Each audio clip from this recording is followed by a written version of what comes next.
Marthe Mercadier, disparue le 15 septembre 2021 à 92 ans des suites de la maladie d'Alzheimer. A eu 1001 vies. Elle est née dans l'entre-deux-guerres, a œuvré pour la résistance durant la Seconde Guerre mondiale. A connu la reconstruction de la France et a même participé à Danse avec les stars à l'âge de 82 ans. Une existence riche et intense.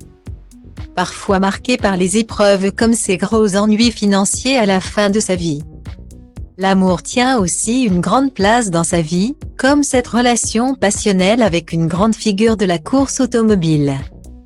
Si l'actrice qui aime tant les planches a été mariée durant 20 avec le comédien Gérard Néry, père de sa fille unique Véronique.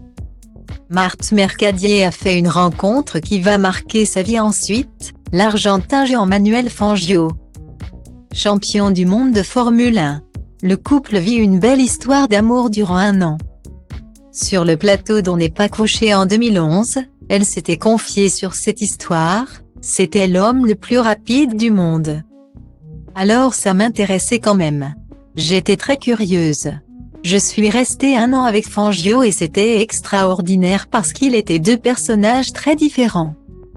Lorsque nous allions de Rome à Naples, j'avais une maison à Capri. Et il roulait à 90 km.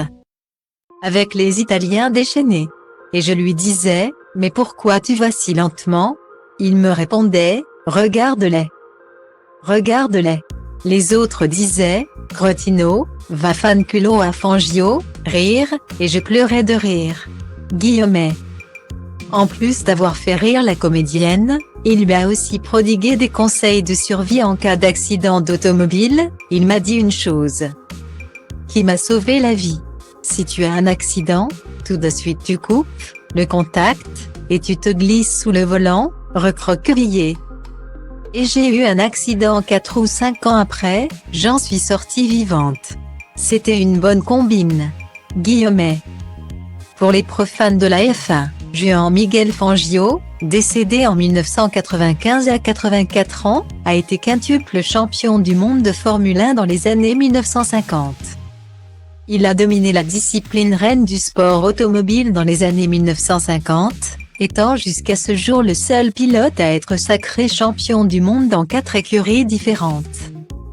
Il faudra attendre une autre légende du sport automobile, Michael Schumacher, pour que son record de 5 titres mondiaux soit dépassé.